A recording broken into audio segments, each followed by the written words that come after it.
안녕하십니까. 전기차 읽어주는 남자 전익남입니다. 제가 원래 오늘은 이 테슬라 차량들의 모니터상에 뜨는 주행 가능 거리 보는 법에 대해서 여러분들께 말씀을 드리려고 했는데, 이런 날은 제가 패스해야죠. 지금 이사단이 났는데 지금 테슬라 2022년 1분기 순이익 매출이나 이런 것들이 거의 작년 같은 분기 대비 넘사벽으로 증가를 해버려가지고 이거에 대해서 말을 하지 않을 수 없다. 그래서 오늘은 이거에 대해서 좀 말씀을 드리고, 그 외에 4680 배터리라든지 테슬라도 540 시스템을 적용할 가능성, 그런 내용들이 있어가지고 여러분들께 좀 말씀을 드릴까 해요.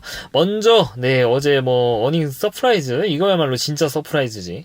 테슬라의 실적이 공개가 됐는데 작년 분기 대비 거의 70% 80% 이상 매출이 증가를 했다는 거죠. 되게 이게 재밌는 게, 상하이 공장이 지금은 좀 가동이 멈춰 있는데 그 뭔가 가동을 멈추기 그 직전까지 열심히 뽑아내가지고 이렇게 고객에게 인도를 했다는 거. 더구나 지금 글로벌 원자재 가격도 굉장히 올라가고 있고, 그럼에도 불구하고 역대급 실적을 냈다라는 게 정말 놀라운 일이 아닐 수가 없습니다.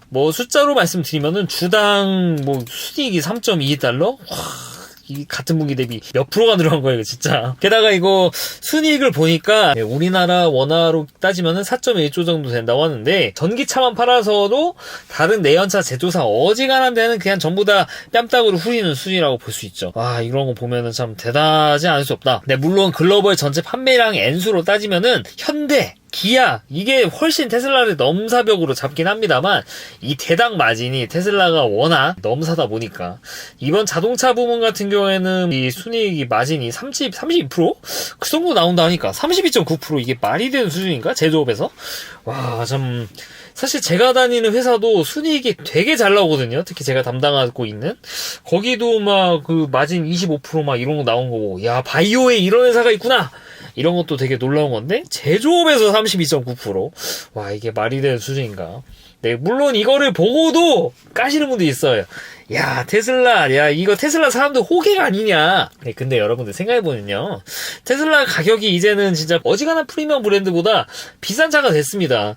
프리미엄 브랜드라도 엔트리 모델은 되게 저렴하게 내놓는데, 테슬라는 엔트리 모델 가장 저렴한 게 거의 5만 불 정도 생각을 해야 되니까. 근데 이거를 사는 사람들이 살까요? 생각 없이? 그렇지는 않겠죠. 그러니까 보면은 아직도 테슬라에 대해서 테슬라는 사기다, 일론 머스크는 사기꾼이다, 저거 테슬라 차량 사는 사람들은 호구다, 단차가 어떻다, 품질이 어떻다, 이렇게 말하시는 분들은, 네, 물론 각각의 것들 따져가지고 안 좋게 말을 할 수는 있다고 치지만, 과연 이게 사기 그룹인지는 다시 한번 생각해 보시는 게 좀 좋지 않을까. 그러니까 국내 보면 아직도 이런 뉴스들이 많이 나오고 있습니다. 이건 워낙 말도 안 되는 수준의 성적을 달성해가지고 이렇게 좋은 뉴스들도 많지만, 갑질하다 망실사. 네, 테슬라 갑질하다 망실사. 한국차에다 굴욕, 모델 3도 넘버 3 추락을 했다. 이게 경제신문 뉴스라고? 근데 뭐라고 안 했습니다. 고소하지 마세요. 근데 이런 기사를 보고 뭔가 판단하시는 분들은 되게 좀 흐려질 것 같은데. 네, 물론 여러분 제 말만 믿고 이렇게 판단하지 마시고, 이런 기사를 보고도 판단을 마시고, 여러분들 직접 제가 이렇게 화두를 좀 던져드리면은 직접 서칭도 해보시고, 직접 이런 말이 있었구나, 전익남은 저런 식으로 생각했지만 내가 볼 때는 이게 더 맞는 것 같은데, 이런 식으로 좀 곱씹어보는 그런 시간들이 필요합니다. 아무튼 간에 지금 여기 이 언론사는 테슬라를 굉장히 걱정을 해주고 있는데, 이게 누가 누구를 걱정하는 건지 저는 잘 모르겠습니다. 저는 잘 모르겠습니다. 그래서 그런지 모르겠는데, 이게 어닝 서프라이즈가 주식 시장이 끝나고 나서 이게 뿌려졌나봐요. 그래서 갑자기 시외에서 이렇게 떡상하더니, 오늘 제가 지금 이 영상 찍고 있는 22일 목요일 오후 10시 10분인데 장이 곧 있으면 열리겠죠? 벌써 개장전 거래가 거의 10% 가까이 상승한 상태를 보여주고 있습니다. 자기 전에 이게 4%가 떨어져 있었거든요. 그래서 이걸 환전해서 살까 말까 하다가, 이게 12시 10분인가 이래가지고 안 되는 시간이 있어요. 그 영웅문 쓰신 분이 아시겠지만. 그래서 그냥 사지 말라는 하늘이 계신갑다, 그냥 자야지 하고 잤는데, 이렇게 약간은 좀 배가 아프네. 약간 좀 배가 아프지만 그래도 제가 주식이 없는 것도 아니고, 아무튼 기분 좋은 일이니까 테슬라 주주분들 좀 축하드리는 말씀 좀 드리고 싶고, 다만 이게 계속 좀 올라줘야 되는데, 요새 주식이 왔다 갔다 하니까 하도 왔다 갔다 하니까 이게 900달러 돼도 별 감흥이 없어요, 요새는. 어차피 뭐 장투를 할 생각이니까. 제가 저번엔 단타를 했지만. 네, 아무튼 간에, 주식도 많이 좀 올라가지고 기분 좋으신 분들이 있을 거다. 어차피 장투할 거지만, 그래도 좀 높은 가격으로 유지해주는 게 훨씬 더 기분 좋지 않겠습니까? 네, 아무튼 간에, 어닝 서프라이즈에 대해서 좀 말씀을 드렸고, 그리고 이건 제가 왜 띄워놨냐면은 일론 머스크가 트위터에다가 네, 1 trillion valuation with zero advertising spend. 네, 광고비를 하나도 안 쓴다는 거죠. 저 아무 말도 안 했어요. 예, 아무 말도 안 했습니다. 아무 말도 안 했어요. 테슬라는 광고를 안 해도 이것도 사실 테슬라의 순이익률에 영향을 끼치는 요인 아니겠습니까?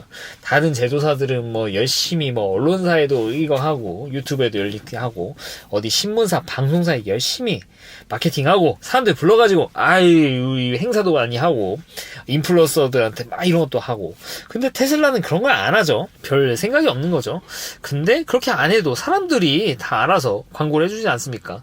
저만 하더라도 그냥 차가 타다 보니까 와 이건 진짜 신세계다 해가지고 테슬라 타고 있고 테슬라 유튜버도 하고 있고, 물론 전기차 유튜버긴 하지만 전기차의 대부분은 사실 테슬라 뉴스라고 해도 과언이 아니기 때문에 와 참 이런 거 보면은 알아서 광고를 해주는 회사, 이런 회사가 돼야죠. 이런 회사가 우리나라에 나와줘야 되는데 제가 현대기아에 대해서 좀 전기차 분야에서는 뭐 독삼사보다 뭔가 기술력이라든지 이런 게 좀 뛰어난 것 같다 하면서 뭔가 좀 호감을 가지려고 하면은 자꾸 막 저런 기사들이 좀 되려 좀 껄끄럽다고 해야 될까? 저런 기사들 보면은 좀 그렇다는 겁니다, 이게.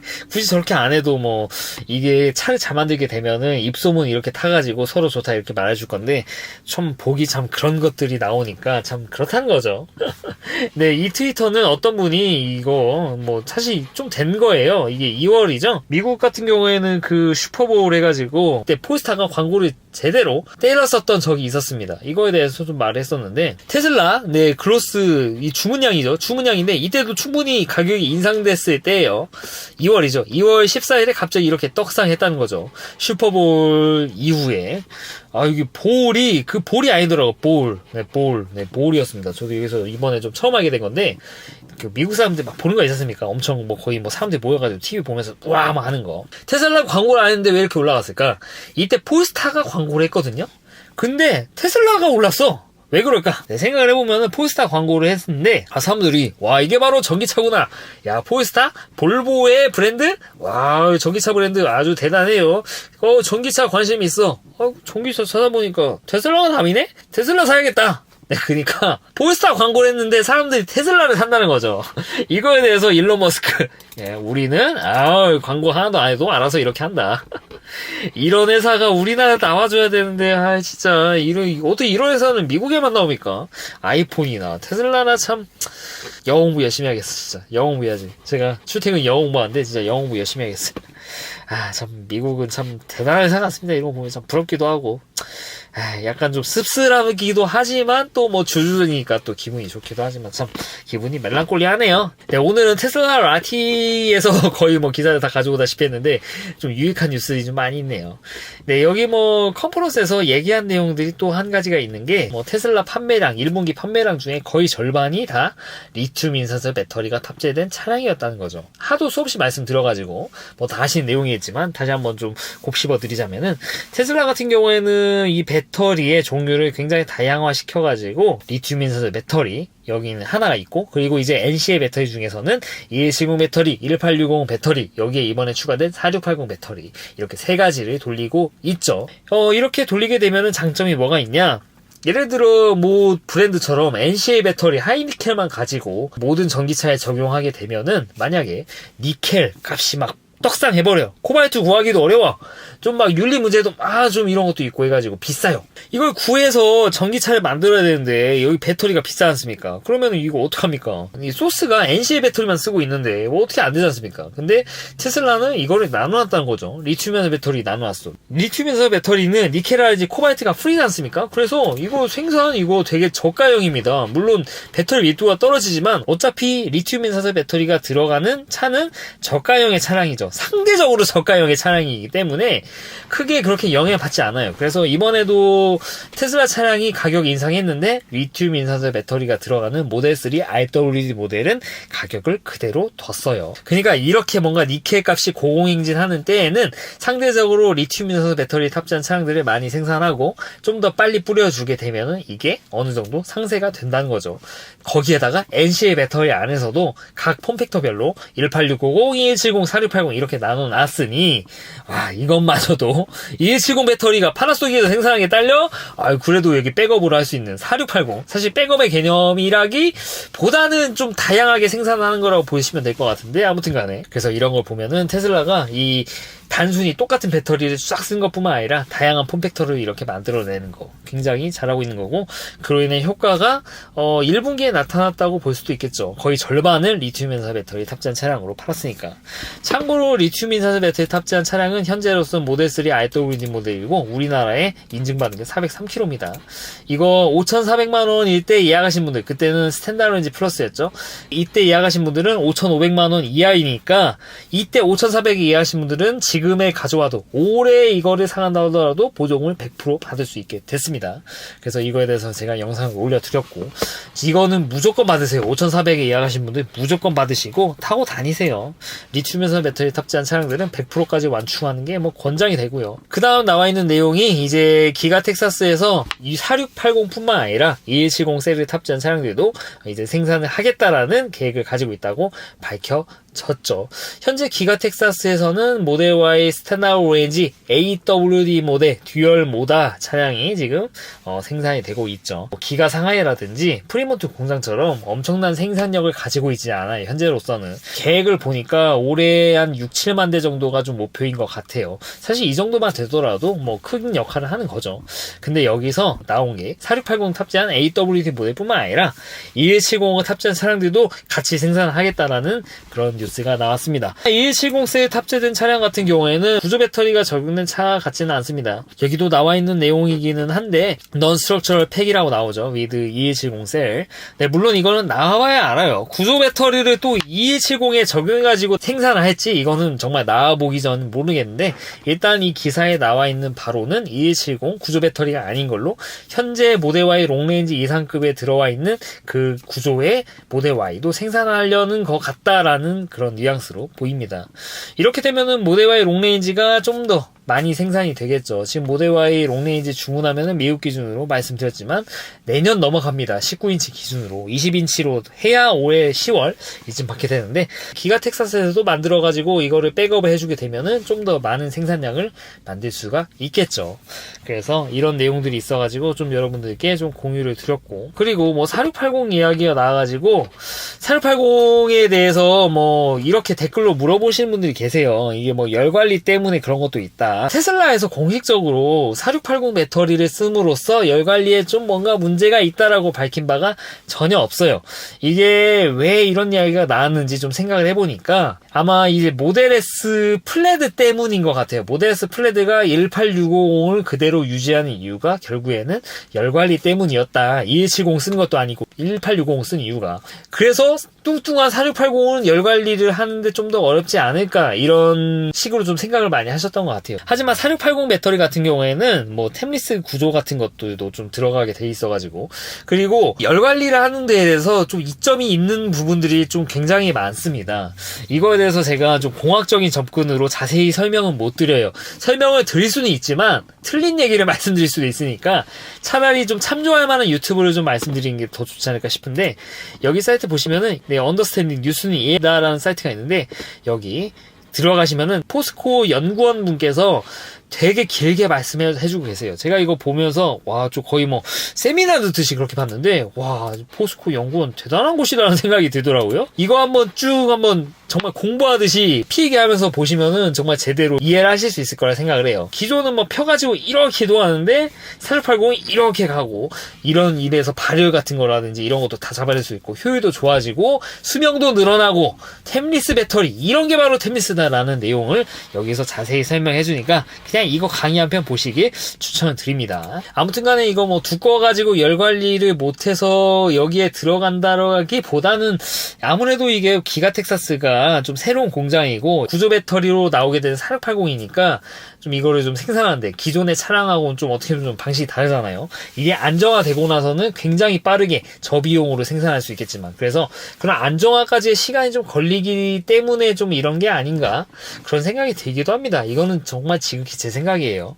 그런 좀 뉘앙스가 보이는 게 왜냐면 이게 연 생산 목표랑 제가 말씀드렸지만 떠도는 걸로 봤을 때 7, 8만 대 정도가 목표예요. 프리몬트 공장이나 뭐 상하이는 뭐 연 50만 대 이상, 60만 대 이상 보고 있는데 여기는 뭐 7, 8만 대 그리고 기가 베를린도 7, 8만 대 그 정도 수준이거든요. 이런 거 보면은 공장이 뚝딱 만들어졌다고 해가지고 갑자기 막 프리몬트처럼 엄청난 생산량을 보이고 그러진 않아요. 그래서 지금 이렇게 생산량이 좀 제대로 안 나오는 거지 4680이 정말 이슈가 있어서 물론 진짜 이슈가 있어서일 수도 있겠지만 제가 볼 때는 뭐 이런 거는 다 이미 템리스 이런 구조를 이용해서 해결을 했고 뭐 공장 안정화나 뭐 배터리 만드는 안정화 그런 쪽 문제가 아닌가 저는 그런 생각이 듭니다. 마지막으로 이제 800V 시스템 관련해 가지고 좀 말씀드리려고 제가 영상에서 항상 800V 시스템에 대해서 좋게 말씀드렸죠. 실제로 좋은 게 맞아요. 전압을 2배 올리는 게 전류를 2배로 올리는 것보다 훨씬 더 효율이 좋습니다. 제가 어릴 때는 지금은 뭐 돼지코지만 일자 돼지코였어요. 제가 정말 어릴 때는 110V였죠. 이게 어느 순간 이제 가정집에 전부 다 220V로 바뀌게 되었는데 이렇게 바뀌게 된 이유는 이게 110V로 이렇게 받는 것보다 220V로 받는 게 훨씬 더 효율이 좀 더 좋아지기 때문입니다. 그래서 송전할 때 보면은 엄청난 초고 전압으로 쏴주지 않습니까? 그로 인해서 손실되는 전류량을 최소화할 수가 있다라는 거. 더구나 이것도 당연히 차에도 적용이 되는 게 맞는데 차에서는 전압을 2배 올리는 게 전류를 2배 올리는 것보다 더 효율적입니다. 왜냐면은 똑같은 전력을 내기 위해서 전압 대신 전류를 2배 올리게 되면은 발열량이 이 전류의 제곱으로 상승하게 되죠. 결과적으로 이 배터리의 열 관리에 굉장히 좀 취약해질 수도 있다는 거죠. 그러니까 이 열 관리를 하는데 훨씬 더 노력이 많이 가해진다는 겁니다. 전류를 2배 올렸어요. 전압 대신에. 막 발열이 4배로 막 증가해. 그러면은 이거를 냉각하기 위해서 그만한 노력이 돼야 되죠. 그러면 어쩔 수 없이 속도를 낮출 수밖에 없습니다. 테슬라 같은 경우 충전하다가 충전 속도를 좀 늦추는 그런 구간들이 나오게 되죠. 그게 보면은 열 관리 때문일 가능성이 대단히 높습니다. 물론 테슬라가 계속 고전력으로 이렇게 때리는 거에 대해서 나중에 배터리가 손상될 거를 우려해가지고 일부러 낮추는 것도 있겠지만 그 뭐 비오르님 영상 제가 항상 말씀드리죠. 비오르님 영상 그 OBD 물려서 본 거 보면은 배터리 셀 온도가 거의 막 60도 육박하게 됩니다. 그러니까 200kW를 넘게 되면은 거의 55도 이렇게 되는데 그 위로 속도를 낮춰도 계속 이 셀 온도가 계속 60도까지 육박할 정도로 계속 올라가요. 속도를 낮춰도. 이미 때려놓은 게 있으니까 배터리 셀이 열을 받은 거죠. 그러니까 속도를 낮추는데도 배터리 셀 온도가 올라가. 근데 생각해보세요. 이 충전 속도를 낮추지 않았다고 하면 어떻습니까? 배터리 진짜 와 엄청나게 고온으로 돼가지고 폭발할 수도 있는 거예요. 이 테슬라가 고전력을 그렇게 유지를 못하는 이유가 강제로 낮추는 이유가 여기에 있다고 저는 생각을 하는데 400V 시스템을 씀에 불구하고 테슬라보다 유지를 길게 해주는 브랜드들이 있거든요. 근데 저는 약간 좀 걱정이 되는 게 이런 브랜드들이 이제 지금 뭐 1, 2년 쓰는 데는 문제가 없겠지만 향후 4년, 5년, 뭐 7년, 8년 쓰게 되면은 배터리 상태가 어떻게 될까 좀 약간 좀 걱정이 되긴 합니다. 이거는 뭐 400V 얘기고 800V 시스템을 쓰는 차량들은 이런 뭐 발열 같은 게 현저하게 줄어들기 때문에 관리하기도 용이하게 되고 고전력을 좀 유지하는데도 굉장히 좀 유리할 수도 있죠. 근데 물론 고전류 발열이 없더라도 그만큼 빠른 속도로 배터리 셀에 들어가기 때문에 셀에는 어떤 문제가 생길지는 아직도 밝혀진 바가 없어요. 물론 여기엔 박사님들이 다 연구를 해가지고 이거를 몇 년 동안 쓴다고 하더라도 이 정도 셀이라도 문제는 안 돼라고 해가지고 다 정해놓은 거겠지만 어떻게 보면 지금은 필드 테스트가 진행 중이지 않습니까? 아이오닉5나 EV6나 포르쉐 타이칸 같은 경우에도. 그래서 이거는 좀 지켜봐야 될 이유가 있지만 그럼에도 불구하고 800V 시스템을 쓰고 있다는 거, 이런 뭐 큰 장점이 있다는 거 제가 옛날부터 말씀드렸는데 테슬라에도 800V 시스템을 적용을 한다고 합니다. 근데 물론 테슬라가 직접 밝힌 내용은 아닌데 어디서 뭐 흘러나온 얘기겠죠. 다만 지금 제가 타고 있는 모델 3나 뭐 모델 Y 이런 데 들어간 게 아니라 사이버 트럭이나 세마이 같은 좀 큰 좀 대형의 차량들에는 적용이 된다는 거죠. 여기 뉘앙스를 보면은 제가 뭐 전문에 읽어드리진 않을 건데 상당히 좀 작은 차량 모델 3랑 모델 Y 같은 경우에는 기존의 400V 시스템으로도 그냥 뭐 잘 되던데 야, 이 차량 400V 시스템 쓴다고 해가지고 뭐 출력이 딸리냐 충전 속도가 딸리냐. 네, 물론 충전 속도는 800V 시스템을 쓰고 있는 아이오닉5 이런 차들에 비해서는 좀 딸리기는 하지만 우리 그래도 피크 250kW 찍어주고 있고 325kW도 지금 고려하고 있고 그리고 야 이거 그렇게 막 꿀리는 속도 아니다. 대신에 우리는 충전 속도가 약간은 느리지만 반면 이거를 갈 수 있는 주행 거리로 생각을 해보면은 우리는 충분히 속도 나온다고 생각을 한다. 이거는 비오르님이 얘기한 겁니다. 그 수많은 테스트 하신 비오르님이 충전 속도는 어떻게 보면 요즘 시대에 비해서 막 엄청나게 빠르다 이렇게 볼 수는 없지만 시간당 주행 가는 거리 충전되는 걸 생각해보면은 여전히 가장 상위권이라고 하는 게 비오르님 의견이고 이거는 뭐 비오르님 채널 보면 나옵니다. 지금 모델 Y 가지고도 1000km 챌린지 하셨죠. 굉장히 빠른 SUV라고 또 결과가 나오게 돼가지고 아무튼 간에 테슬라 같은 경우 모델 3 모델 Y는 그대로 유지할 것 같아요. 이거를 왜 800V 시스템을 안 바꾸냐면은 뭐 바꾸려면은 바꿀 수 있지만 이미 깔려있는 인프라가 다 400V 시스템이죠. 그가 어마어마하게 많은 그 슈퍼차저 인프라 말입니다. 400V에 최적화된 시스템이기 때문에 이걸 다시 800V 시스템으로 바꾸는데 일단 다 그래도 비용이지 않습니까? 테슬라는 뭐든지 가성비를 굉장히 중요시하기 때문에 그런 선택하기가 아직은 좀 마땅치 않다. 이게 400V 시스템 써가지고 뭐 성능의 한계를 느끼면은 하겠는데 그런 것도 아니고 그렇지 않습니까? 이거 높인다고 해가지고 막 갑자기 막 출력을 막 모델 3를 막 1000마력을 만들 것도 아니고 심지어 지금 모델 S 플레드도 400V 시스템 가지고도 지금 1000마력을 만들고 있는데 굳이 막 그렇게까지 할 필요가 있겠냐 하면은 생각해보면 또 순국이 갑니다. 그게 또 다만 이제 앞으로 이제 나오게 될 사이버 트럭이라든지 뭐 세메 같은 경우에는 상대적으로 굉장히 좀 큰 플랫폼을 가진 차지 않습니까?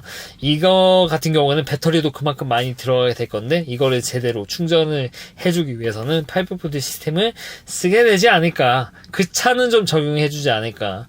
네, 물론 이 차들이 800V 시스템이 적용되더라도 기존의 슈퍼차저를 이용할 수 있지만 그래도 이 전류라든지 이런 것들을 제대로 받아줄지는 지켜봐야 돼요.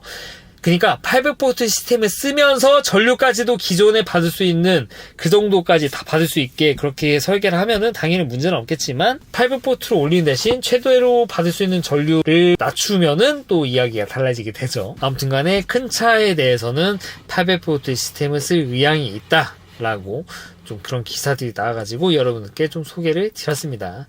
네, 오늘은 테슬라 관련해가지고 좀 기분 좋게 말씀드렸는데 10시 반이 넘었네요. 테슬라 주식 얼마지? 한번 좀 찾아볼까? 지금 시세가 9.2% 오른 시세로 시작을 하고 있네요. 네, 테슬라 주주분들 축하드리고 이게 얼마나 유지될지 모르겠어요. 요새 하도 왔다 갔다 하니까 또 금방 또 900대 될 것 같은데 900대 되면 뭐 줍줍해서 좋고 오르면은 뭐 주주니까 좋고. 네, 아무튼 간에 이게 뭐 얼마나 오를지는 모르겠지만 뭐 저같이 뭐 매달 이렇게 사모으는 입장에서는 결과 좋지 않겠습니까? 뭐 이렇게 잘하고 있는 회사니까 이렇게 뭔가 이야기거리가 나오는 회사도 참 얼마 없는데 이런 거 보면 참 대단하지 않나 그런 생각이 들고 테슬라가 이렇게 나오고 있으니까 제가 사실 뭐 요새 뭐 BMW i7도 나오고 뭐 벤츠 EQS SUV도 나왔는데 지금 잘 안 읽어드린 이유가 지금 이런 정말 뭔가를 바꾸고 있는 걸 보고 있는데 막 고급스럽다 뭐 승차감이 어떻다 이런 거에 막 관심이 좀 덜 가더라고요. 상대적으로 참 아쉬운 내용이 알 수 없는데 아무튼 간에 이제 뭐 i7이라든지 EQS SUV 해가지고 좀 정보가 좀 나오게 되면은 다시 한번 좀 읽어드릴 수 있는 그런 기회를 가지도록 하겠습니다. 네, 이상 전기차 읽어준 남자 전인남이었습니다. 앞으로도 유익한 주제를 가지고 여러분들 찾아뵐 테니까 좋아요와 구독 부탁드리도록 하겠습니다. 시청해줘서 대단히 감사합니다.